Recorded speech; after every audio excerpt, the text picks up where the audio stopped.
My name is Malcolm, and welcome to Manly Ego. Today's video is inspired by the second interview I've done regarding ego and how it affects people in their day to day life. Now, I had a great interview with my close friend, and he dropped some amazing insights on ego and how it plays out. And one of his answers to the question was not only touching on a personal sentimental level, but it was very, very powerful and powerful enough to inspire me to do this up and coming video. So, this video is going to be based on how my ego was humbled for the first time. And it wasn't humbled in one separate incident, it was a collective set of incidents or situations over a year period. Let me explain. So, my humbling of the ego would have been, not would have been, was through my first year of high school. So, from age 11 to 12, the big world of high school was a huge leap from my junior school. I mean, back in junior school, I was the fastest in my year. I was one of the strongest or the toughest, which is always quite interesting how we come to that conclusion because it's not like I had a fight with everyone in the school. Um, but it's just the way it works out or how people perceive stuff or how I perceived it or how, you know, you get the gist. I was one of the most popular. Again, not that there was a rating scale, but you just get a feel of the vibe and whatnot. So in junior school, I was a small fish in a big pond. No, no, no, I've got that completely wrong. I was a big fish in a small pond. And arriving in high school, it was a huge change. Oof, was my ego humbled. Oof. Oh, makes me feel I still get that uncomfortable feeling in my stomach thinking about it now. I mean, my big thing going into high school was, I mean, immediately I could see those people bigger and stronger than me. But I thought I've still got my speed. I'm like lightning quick. Ain't no one gonna be able to beat me. And I remember having a race. It was I think we must have been in summer because they were starting to do athletics practice and training, and I won my race or my practice heat, but someone ran over to me and goes, "I'm going to destroy you in a race. I'm going to smash you in a race." And I was thinking, "What? I won my race."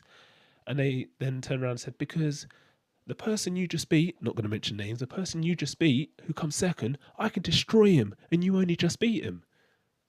And I was thinking, okay, whatever. We'll see when it comes down to race time. So got in a race with this guy in question and others, and to put it nicely, I was left wanting. I was well behind. It wasn't close, and my ego, my confidence. So I'm now thinking, what have I got left?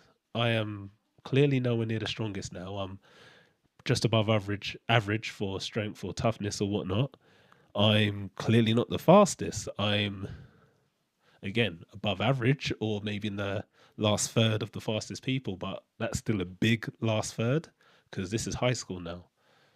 And my popularity, if I have to, if I have to, the way I talk about popularity when I talk about high school to people, I say I was semi-popular.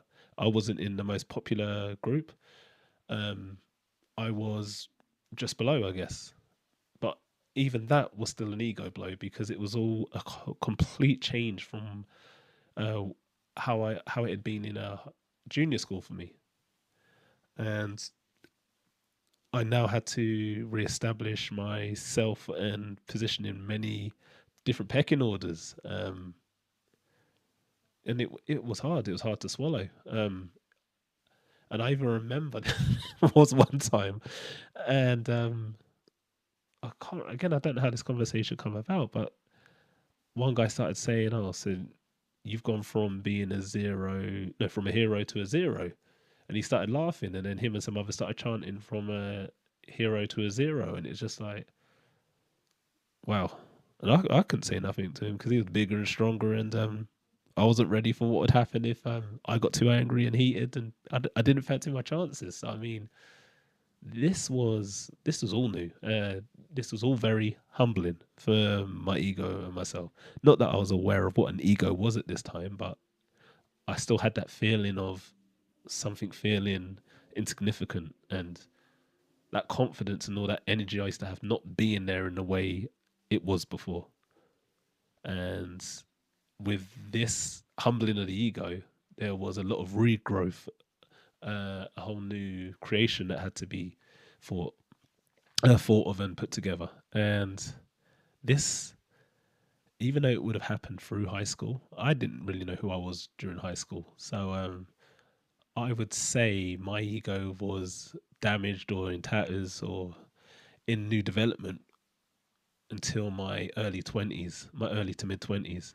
And a lot of that shattering started at the start of high school. So I was very, very clearly humbled in my first year of high school. And once again, I say this video was inspired by the amazing insight that my friend put into the ego interview we had. I'm not sure if that interview will be released before this video or afterwards. I'm still not sure how I'm going to release the videos, but I thank my friend for his insights because that's inspired this. And